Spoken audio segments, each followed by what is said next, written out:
শরীয়তে কয়েক শ্রেণীর লোকদের জন্য রোজা না রাখার ছাড় দেয়া হয়েছে। তারা হচ্ছে শিশুরা, মানসিক ভারসাম্যহীন লোকেরা, অসুস্থ এবং ভ্রমণ করছে যারা, তারা খুব বয়োবৃদ্ধ তারা, আর খুব কষ্টকর কাজ করে যাদের পক্ষে রোজা রাখা সম্ভব না, যেমন স্টোন ক্র্যাশিং করা, আয়রন ফ্যাক্টরিতে কাজ করা, কনস্ট্রাকশন করা, ডেজার্টে কাজ করা এরা, গর্ভবতী নারীরা, দুধ খাওয়াচ্ছে এমন মায়েরা, মেনস্ট্রুয়েশনাল পিরিয়ড শুরু হয়েছে যে নারীদের, আর আফটার বেবি ডেলিভারি যেই ব্লিডিং, এই 10 শ্রেণীর লোকদের জন্য রোজা না রাখার ছাড় দেয়া হয়েছে। তবে পরে তারা রোজা কাজা করে নিবে।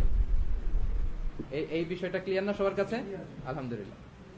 সেকেন্ড পয়েন্ট আমি একটু রিপিট করি যে causes that make fasting null and void, যে কাজগুলো করলে আপনার রোজা ভেঙে যাবে। আমরা বলেছিলাম ইচ্ছাকৃত খাবার খেলে, কিছু পান করলে, স্বামী স্ত্রী দিনের বেলা ফিজিক্যাল ইন্টিমেসিতে গেলে, ইন্টারকোর্স করলে, ইচ্ছাকৃত যদি ভমিটিং করে, কেউ বমি করলে, মাস্টারবেশন করলে রোজা রাখা অবস্থায়, কাপিং, সিঙ্গা লাগালে, আর স্মোকিং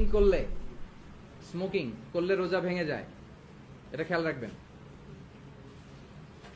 তো ইচ্ছাকৃত রোজা রাখার কারণে আমরা বলেছিলাম কাজা কাফারা দুইটাই করা লাগে।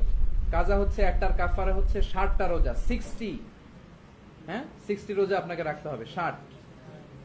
সেটা লাগাতার, কোনো কারণে একটা যদি মাঝখানে ব্রেক করে দেন আগের গুলো কাজ হবে না, আবার নতুন করে স্টার্ট করতে হবে। আর কোনোভাবেই যদি এটা শরীরে না কোলায় তাহলে 60 জনকে খাওয়াতে হবে। সর্বশেষ 3 নাম্বার সাব পয়েন্ট আমরা বলেছিলাম things or actions that don't break fasting, যেগুলো করলে আপনার রোজা ভাঙে না। আমরা বলেছিলাম যে অনিচ্ছাকৃতভাবে যদি কেউ খায় বা জোর করে যদি আপনাকে কেউ কিছু খাইয়ে দেয়, ব্লাড টেস্ট যদি করেন অল্প ব্লিডিং হয়, অনিচ্ছাকৃত যদি বমি হয় রোজা ভাঙবে না, নাক দিয়ে রক্ত বেরোলে যদি অল্প রক্ত হয় ভাঙবে না, দাঁত ফেললে অল্প রক্ত বেরোলে রোজা ভাঙবে না। ইনজেকশনের ক্ষেত্রে যারা পরে এসেছেন আরেকবার শোনেন, ইনজেকশনের ক্ষেত্রে হচ্ছে যদি ইনজেকশনটা ফুড সাপ্লিমেন্টারি হয়, খাদ্যের পরিপূরক কিংবা এনার্জেটিক হয়, আপনার শক্তিবর্ধক, কিংবা এই ইনজেকশন যদি আপনার নিউট্রিশিয়াস হয়, পুষ্টিগুণ সমৃদ্ধ হয়, এবং এটা যদি পাকস্থলীতে যায় রোজা ভেঙে যাবে। আর যদি এগুলো না হয়, পেইন কিলার ইনজেকশন, অ্যান্টিবায়োটিক ইনজেকশনে রোজা ভাঙে না। তারপর আমরা বলেছিলাম কিছু কমন বিষয়, যেমন টুথপেস্ট, আমরা উৎসাহিত করেছি যে দিনের বেলা যাতে এটা ইউজ না করি, বা টুথপেস্ট দিয়ে ব্রাশ করলে রোজা ভাঙবে না।